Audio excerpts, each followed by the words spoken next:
And that is family. Family. Some are here with their families. Some are dreaming for families. Some are tired of their families. Some will want to choose another family. But the family is what keeps us. I want us to look at Ephesians chapter 5. I'm going to look from verse 22. Verse number 22. And then we will stop at verse 28. Verse 28. 22 says, wives, submit to your own husband as to the Lord. Maybe I'm not sure I'm waiting on the verses, but that's fine. Read it and do that. You have to 30. Chapter 5, verse 22 to 30. Verse 22. Akazi mumvera nyamuna anu ainu eni, monga kumvera ambuye. Pakuti mwamuna ndiye muntu wa mkazi, monga so Kristu ndiye muntu wa eklesia, aliyeka mpulumutsi wa tupiro. Verse 24. Komatu monga eklesia amvera Kristu, koleronso akazi amvera amuna awo mzinthu zonse. Verse 25. Amuna inu kondani akazi anu, monga so Kristu anakonda eklesia, nadzipereka eka m'malo mwake. Verse 26. Kuti akampatule, atamuyeretsa ndi kunsambitsa madzi ndi mawu. Verse 27. Kuti iye akadzikire yekha eklesia wa ulemerero, wopanda banga, kapena mkwinya, kapena kanthu kotere, komatu kuti akhale woyera ndi wopanda chilema. Koteronso amuna adzikonda akazi awo aiwo okha, monga ngati matupi aiwo okha. Wokonda mkazi wa yekha adzikonda yekha. Verse 29. Pakuti munthu sanadana nalo thupi lake ndi kale lonse, komatu alilera nalisunga, monga so Kristu eklesia. Verse 30. Pakuti tili ziwalo za thupi lake. Verse 31. You can read that one also. Chifukwa chakichi munthu adzasiya atate wake ndi amayi, atate ndi amayi, nadzaphatikizana ndi mkazi wake, ndipo iwo awiri adzakhala thupi limodzi. Verse 32. Chinsinsi ichi mchachikulu, koma ndinena ine za Khristu ndi eklesia. Komanso inu yense payekha, yense akonde mkazi wake wa iye yekha, monga adzikonda yekha, ndipo mkazi akumbukire kuti adziopa mwamuna. Amen. Amen. Let's pray. Now we provided a theme that says, are you Christ's wife or devil's girlfriend? Tinapeleka mutu umenomanya kuti kodi inuyo ndi mkazi wa Mkristu kapena chibwenzi cha Satani. Are you Christ's wife or devil's girlfriend? Inuyo ndi mkazi wa Mkristu kapena chibwenzi chake cha Satani. And we're all aware that before you are married, you are a girlfriend, isn't it? Ndiye tonse tikudziwa kuti musanakwatiwe munakhalapo chibwenzi. Those who are married, can I just see the hands of those who are married? So Those who are married, because those who are married now, all right. Those who are standing, no, we are still standing on the promise, waiting. Those who are still standing on the promise and waiting. Raise up your hands. 1, 2, 3. So the majority is married. Thank you so much for that. Now, when you look at verse 32, this is a great mystery. This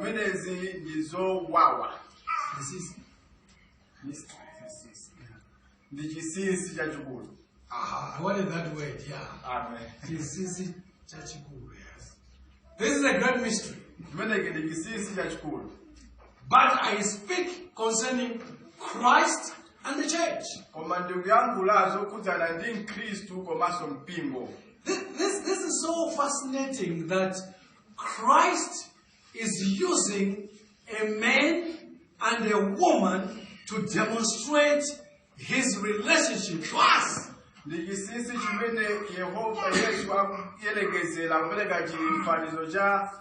Mamuna ndi nkazi kapena ndi mamuna mpingo kukhala nkazi mu chiyandano cha mpingo. Now, by just looking at this text, kungoona mene lili nkhani, it simply says a man represents God.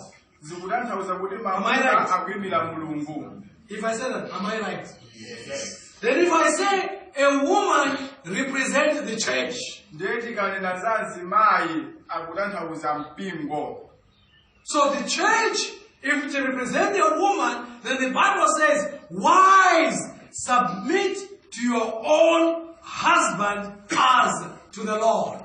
Ndiye ngati mpingo kuyimira nzimayi ndakuti amayi inu mumvera amuna wanu monga mwa Ambuye. Not any other man, hallelujah, but your own wife. Now, this suggests to us that there are other men out there. But you have to find your own. When you do, submit to that one as to the Lord. So when you see a husband and a wife, it's never about us. It is about God. And all of us, we are just playing the drum of salvation. And I'm glad I am part of this drum of salvation. For the husband is the head of the wife, as Christ is the head of the church. So who is the head of the church? Christ. Who is leading the church? Christ. So as Christ is the head of the church, he is the savior of the body. Therefore, as the church, just as the church is subject to Christ,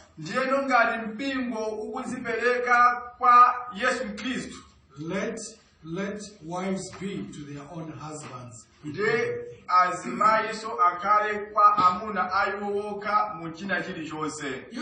see the problem what the world is trying to do here. The world is trying to tell women, don't listen to your husbands. Am I right? Are you following me? The world is trying to teach a lot of things that women, you can stand on your own. You don't need men. Are we together? But again, women don't exist because of men. Also men. There's a responsibility. You are the head. If Christ is the head of the church, you are the head of your family. Are you following me? So I am the head of my family. No wonder why it is important that when you are a leader, what does the Bible say? You must be able to lead your family.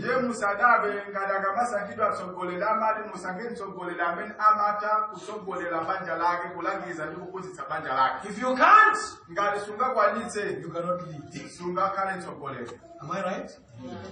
So when you look at a man, so women are afraid of men, isn't it? Men have become monsters. When little girls look at us men, when women look at men, men are suspect. azibamba kumakhala okuganiziridwa. You are a suspect of being rapists. Kuti mukhoza kukhala muntu You are a suspect of being abusers. muntu wankhanza. So when women look at men, Ndiye azimayi akangana azibamba. we are suspects. Akumakhala omalira kwiso omalira. But what the Bible says here Koma Bible kuti is that chaya. when women looks at a man, Akuti izimayi akamona zibamba. they must see the image of God. Aziona chifaniziro cha Mulungu. They must be safe in our presence. Akhale kuti iwo ndi otetezeka. Am I right here? And men are everything. Mbambo ndi china chilichonse. And if man gets it right, Ndiye mbambo akazipa kazindukhala mowongoka. if young men gets it right, Achinyamata akazipa kazinthu mowongoka. we will put things on track. Ndiye zinthu zonse zikhala m'malo mwake. But because we're in a sinful world, Koma ifali mu dziko la uchimo. I don't know how possible that will be. Sindikuti kuti zingatheke bwanji zimenezi. Now, look at the responsibility that Christ puts on men.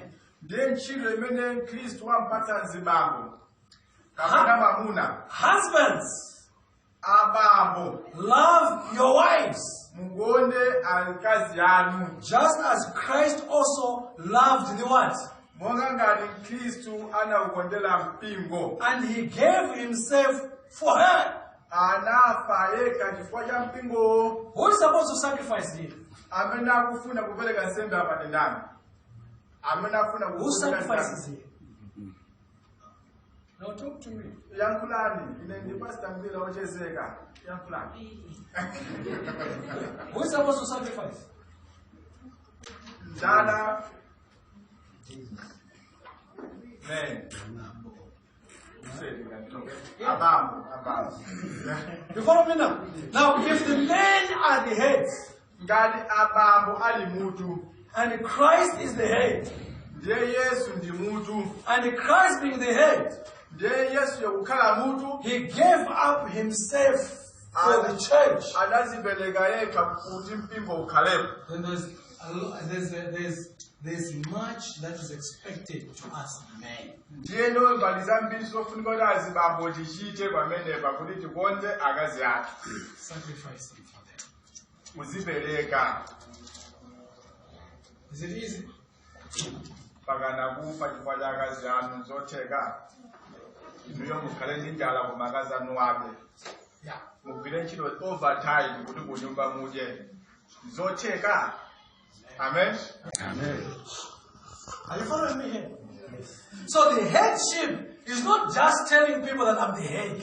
There is a responsibility that is expected of a man. Ndekukhala mutu zosizongwa auza anthu ndi mutu koma pali ntchito yayikulu imene imagwirika kuti ukhale mutu ukhale mzibambo. Christ being the head, Ndiye Yesu pokhala mutu, he was able to hang on the cross adalolera kubayidwa misomali pa mtanda for the church. kuti anthu akhalepo kapena mpingo ukhale. Now let me ask men today, Ndiye ndifunse azibambo alero. how far will you go home? Come on, eh? How far will you go Inuyo mungapite patali bwanji ndi chikondi for your wife, kuti akazi anu apeze bwino. for your family? Banja lanu This is lisangalala. what Christ is demonstrating. Ndi zimene Yesu akutanthauza apa. But he gave up his life. Adapereka moyo wake. And that he might sanctify and cleanse her with the washing of water by the way. Kuti akapatule komanso kumuyeretsa ndi madzi. So if you complain about your wife, Ndiye ngati mmadandaula za azimayi za akazi wanu, who's the problem? vuto ndi ndani? Who is the problem? Vuto ndi ndani? Amen. Talk to me. Huh? Yankhulani ndine Mbila ikachoka. Are you agreeing that you are a problem? Mavomeza ndi vuto ndinu abambo. No. Because when we meet, we say, hey, women are a problem. Tikakubana azibambo ndi mati Right? amayi ndi mavuto. Don't we say that? Sitimani na azibambo. How is it? And also women, when they meet, what do they say? Azimayi sakakumana kumbaliso amatiyani za azibambo. Aba azibambo ndi mavuto wabasi. Do you follow that? Now, here, when Apostle Paul said, this is the mystery This is a mystery, but I'm talking about Christ and the what?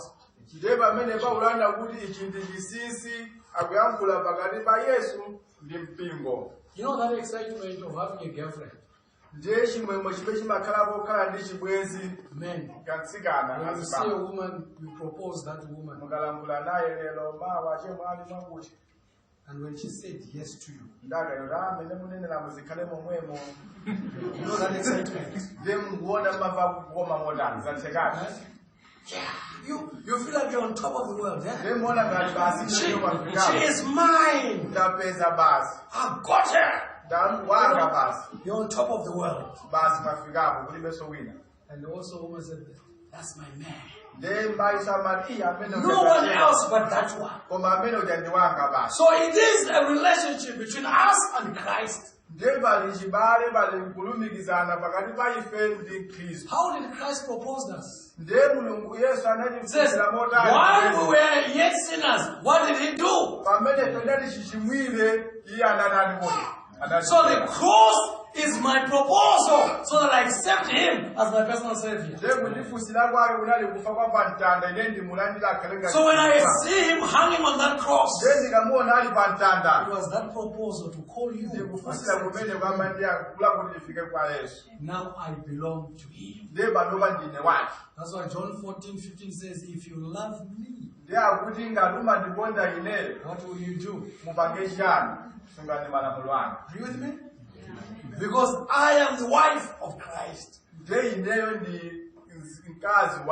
I am submitting to Christ. Because Christ has loved me. So even when you say, I want to be baptized, you are responding to that proposal. That he died for me on the cross, so that I may have a relationship. Is there any man who say you go to a woman and says, oh, so you've got another boyfriend? No, I don't care. We can be two of us.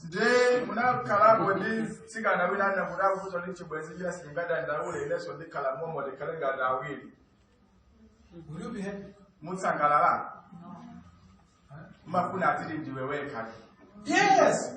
Yeah, when I went, you are the only one. Are you with me now? Everyone, even you as a man, as a woman, the man comes to you and tells you, no, you know, I want you to be my girlfriend, but I've got others. You'll be number 5. Are you going to be happy? No wonder when you go to the 10th commandment, it says, I am a jealous God. Hallelujah. Thou shalt have no other words. Hallelujah.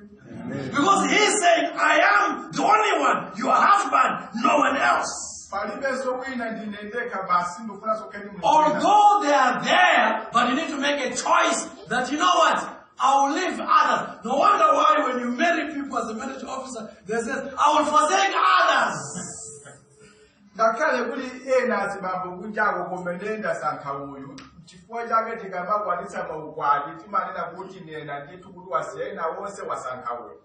Hallelujah. Amen. Imagine on the marriage vows that says, no, Abusa, I will forsake some, but I will keep some, and you are also one of them.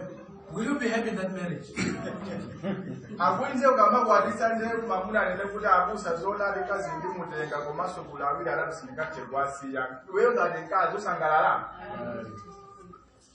That's cheating, isn't it? So, here Christ is saying, I want you to belong to me. So as much as you love your wife,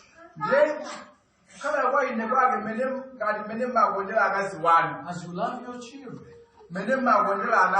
you are demonstrating the love of God to us. So any other person that wants to come in this relationship is there to destroy.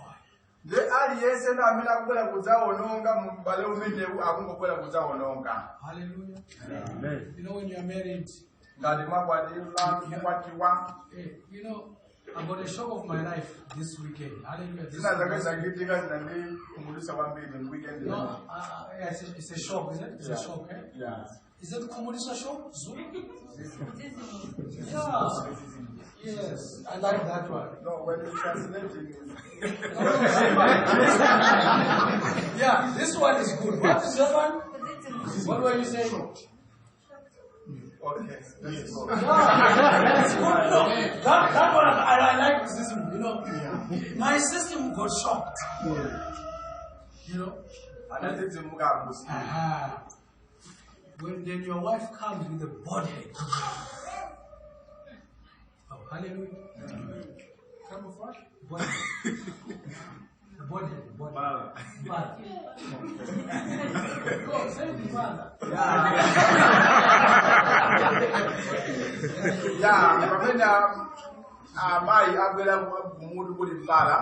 Not that she wanted to do that.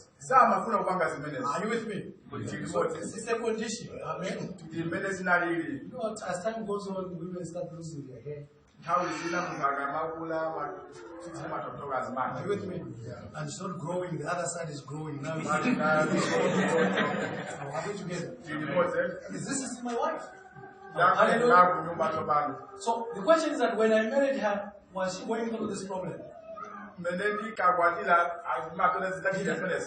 Did I even knew that one day, you know, in 2021, such will happen? Are we together? Hey, so you look, you start, yeah.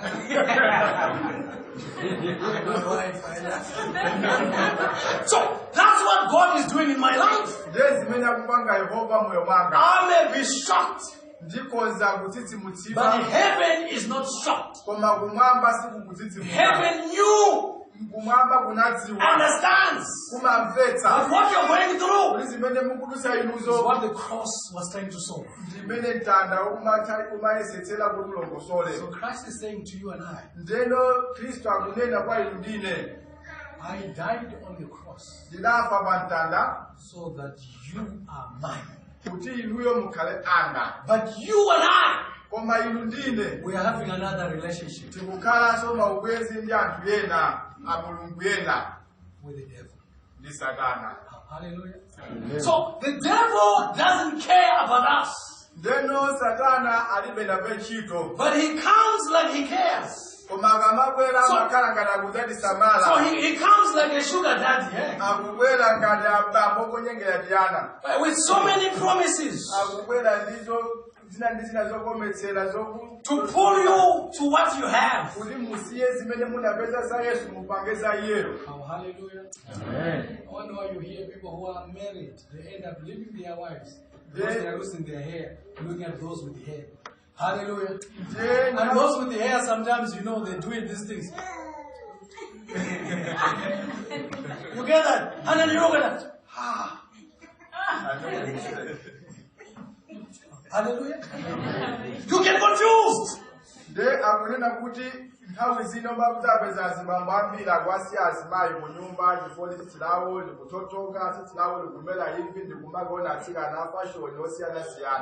And when you look at them, they are promising.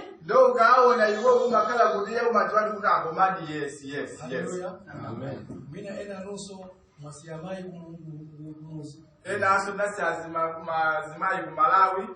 You came here, then you saw them. With all. And they walk.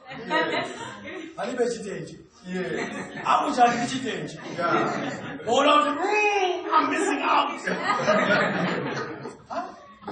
Can you see what the devil does?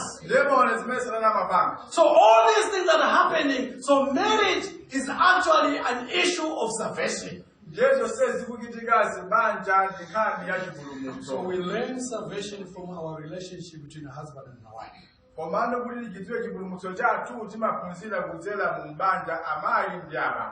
those that are married, and those that are going to get married, you got to understand this.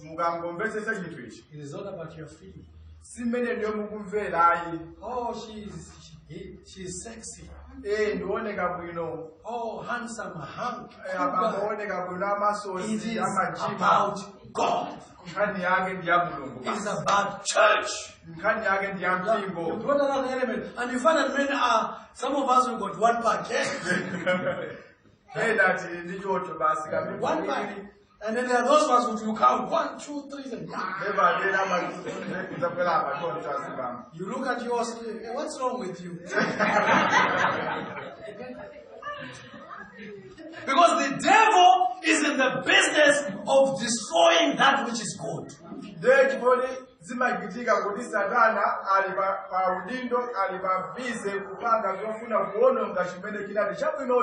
And Christ also is refusing to let go of me. Because of the proposal that he made on the cross. Because he wants to be in a forever relationship. And the trumpet will sound. You and I, all of us. COVID or no COVID.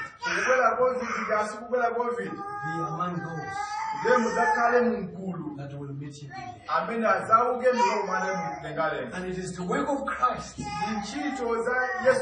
to perfect the church. It is the responsibility of a man to make sure that his family doesn't miss heaven. And many of us become careless. We think relationship is about sex.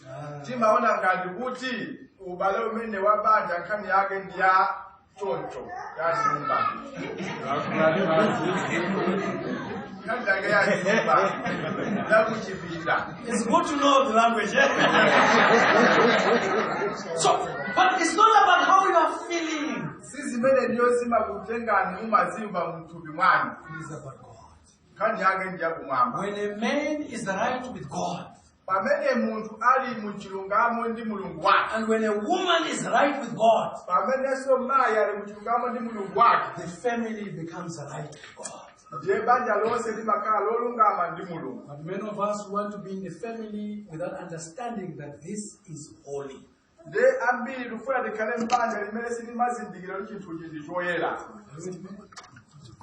Some of us have wives work. And maybe they are also meeting people who are doing better than us. And then they will invite you and say, "Oh, so you're with that guy. What a loser."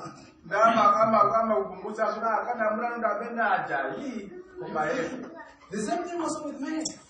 But the issue here is Christ is fixed on us. Yes, how I wish and pray that we may also be fixed on Christ and close every avenue that the devil wants to bring. So what is it about this book of Ephesians? The book of Ephesians is actually to the Ephesians, right? So Apostle Paul is talking to people who are rich but behaving like they are poor. Rich in the understanding of the word of God. But living contrary to the word of God. Are you with me? The wonder why when you go to Ephesians chapter 6, then verse 12 going down, then he warns the church. He says, put on the whole armor of God. Because you are in the great controversy. You are at war between good and evil, between Christ and the devil. And you have to make a choice. And every day of our lives is about making a choice. So that we go with Christ as our husband, or the devil as our boyfriend. And every day we are made to make those decisions. You and I, we know very well that it's easy to be a devil's girlfriend. And on Sabbath to be a wife of Christ. On Sabbath. But 6 days. Amen. How would you become a devil's girlfriend? Because you choose. Hallelujah. Amen. There's a quotation here that I wanted to read. Yes. Are you there? In chapter verse. No. It's okay. Okay. I'm quoting Desire of Ages here. Desire of Ages. Listen to this one very carefully. God's ideal for his children is higher than the highest human thought can reach. God's ideal for his children is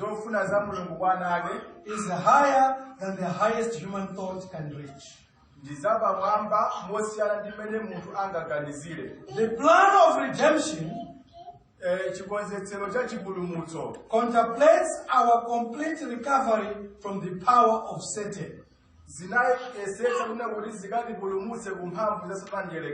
Christ always separates the contract soul from sin.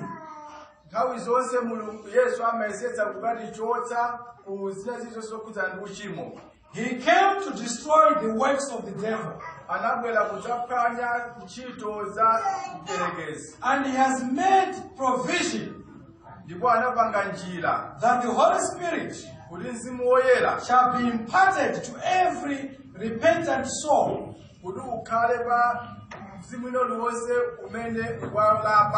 to keep him from sinning. Who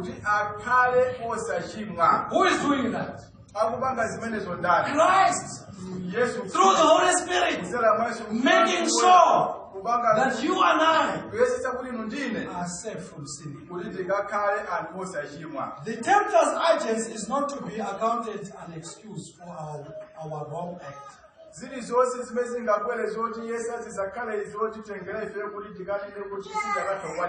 other words, is that you can't blame the devil for your sin. We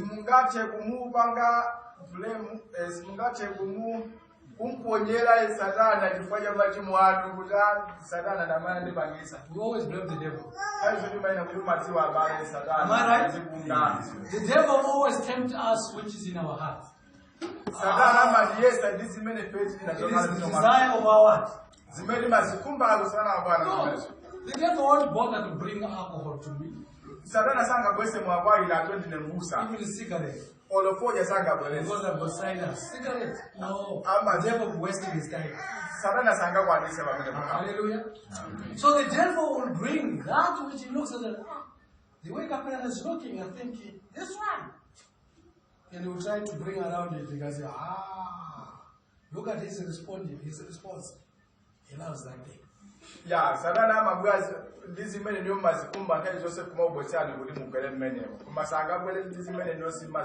Satan is jubilant when he hears the professed followers of Christ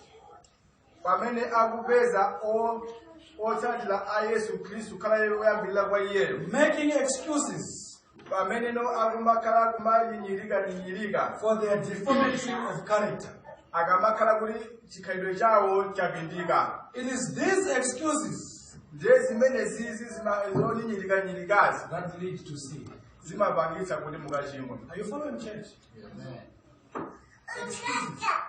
I see it because everyone is doing it. No one is perfect. We have all sinned. We have fallen short of glory. You know those verses that we use. Now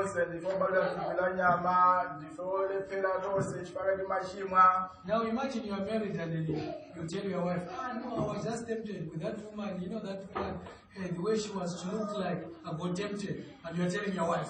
Are you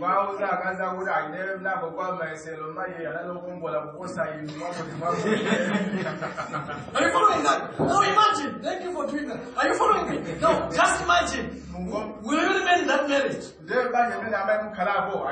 But we give Christ excuses every single day. Reason for sinning.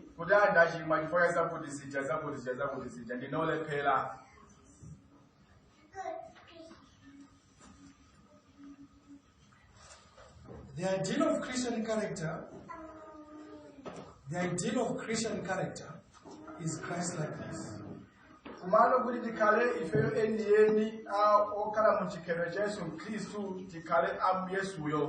As the Son of Man was perfect in his life, so his followers are to be perfect in their lives. Is that too much to ask? Be ye perfect as your Father in heaven is perfect. But I know what you are thinking or what I'm thinking. This is hard. Are you Christ's wife? Or the devil's girlfriend? If you're a devil's girlfriend, you doubt the power of God in your life. But there is power in His word to help us to rise above our weaknesses that we experience. So Apostle Paul is saying here, it's a mystery. It's about Christ and the church. So every time I look at myself, I said, I am loved. Do you believe that? That you are loved by God. And then that suggests to men, you must do everything possible that your wife must know that I am loved. But does not mean when you love, she will love back. He says here, respect, submit. You and I, you don't want to submit. You and I, we are running away from God. Does that stop God to love us? Because we are running away from Him. That calls for maturity. That calls for maturity. How do we treat those? Those who behave different from us. Those who are different from us. How to act. How to behave. So every time you think about marriage, every time you think about your family, think about God. Think about church. And look at how God is doing everything possible to perfect the church. And also look at how the church is doing everything possible to run away from God. But that doesn't stop God to reach out to us. That's why when we sin, when Adam sinned, and didn't even accept that I've sinned, heaven came down and took the blame. After taking the blame, came with the solution. After giving a solution, man is still running away. Then I'm saying to you and I, if you want to understand God, look at your family. You know how God behaves. You as a man, and you as a church as a woman, and then you remind each other, it is never about us. It is about God. In so doing, we will grow. In so doing, the devil will not find a place. He will try You will keep on trying. But your mind is focused on this man that is God. And God is also focusing on you. We let down. We let down our lover. We're going after another. Who is promising so much, but he's going to destroy you. Let me close with this story. It is not a true story, but it is one of our Adventists, now President of Zambia, used in his campaign. I may forget how he narrated the story. So in his campaign, he was talking to the people.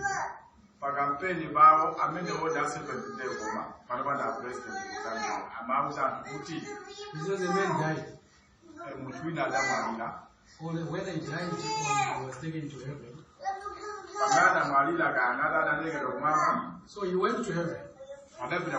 Before he get to the heaven, before entering heaven, then he was asked, before you come to heaven,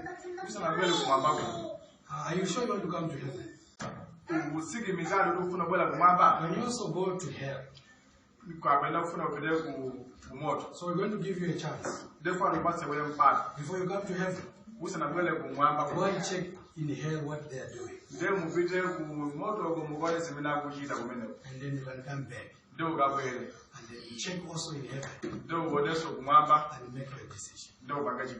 So the man went. He went to hell.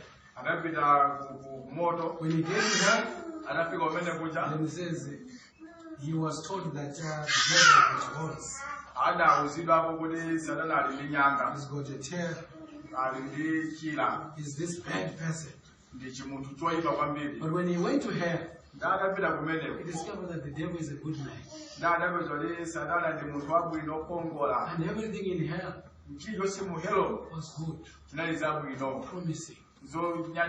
Nice. All these stories about the pastors, about hell and burning is not true. And the man was confused. So after that, then he went to heaven. He goes to heaven. He sees the Lord sitting on the throne. The angels busy flying around. It's busy.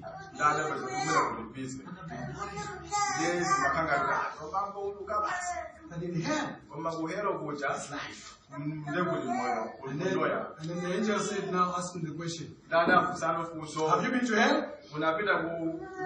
Yes. Have you been to heaven? Yes. Have you made up your mind now? Where do you want to go? The man says, I want to go to hell. So he was given an opportunity to go to hell. So he went down to hell. When you got there, he said, things have changed. Things have changed. And he says, hey, the devil, now you've got a horse, you've got a tail. What's going on here? Remember that I just came here, I was here. Yeah, what's going on here? And the devil responded, no, the day you came, you were campaigning. Are you with me? Now, although it's not a true story, I want to say to you, the devil is in the business of campaigning, making you doubt God and heaven.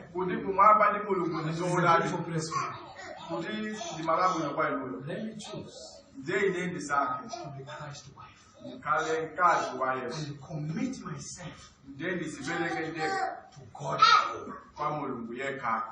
No one else. But as you do that, what is the devil doing? He's also campaigning to make you doubt your decision. No wonder why there's a statement that says all that glitters are not gold. You may lose that which is important for something that just glittering. Some of us, we may break the law of God just because of weight. We may be unfaithful to God just because of so many problems that we have. But I want to say to you, I wish, as I'm saying to myself, I can trust God with my life, no matter the situation.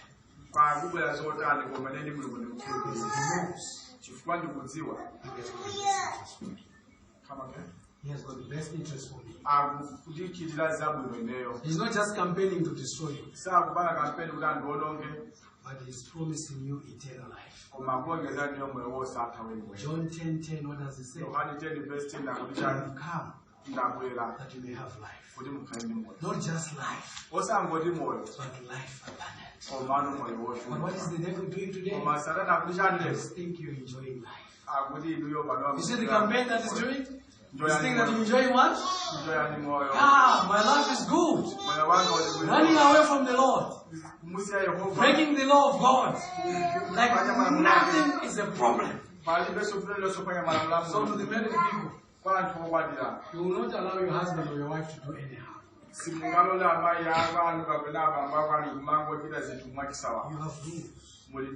rules. You have understanding. You are jealous of each other. So it is with God. With a godly jealousy. He looks at you and me. He says, no, you can't go to the devil. I died for you. How I wish. You can read the desire of ages. That in these last days, let's focus on the last years of the ministry of Christ, those 3 days before he was crucified.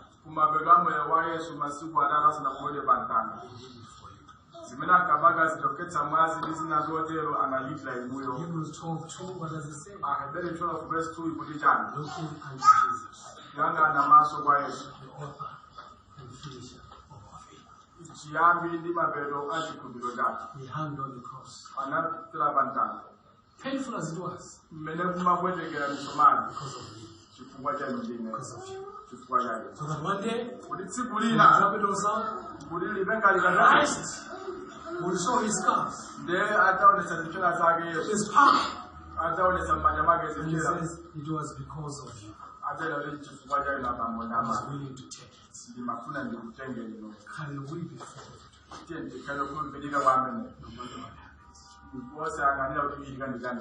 your prayer? It's not. I can see myself drifting away from the Lord. And I have been reminded how precious I am and how I should connect with you. Because you proposed me on the cross for the second time. Because we are created in His image. And when that image was lost, the cross came to restore.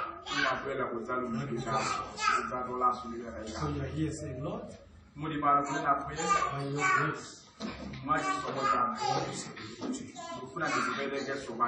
To do your by God's grace. Let's stand as we pray together.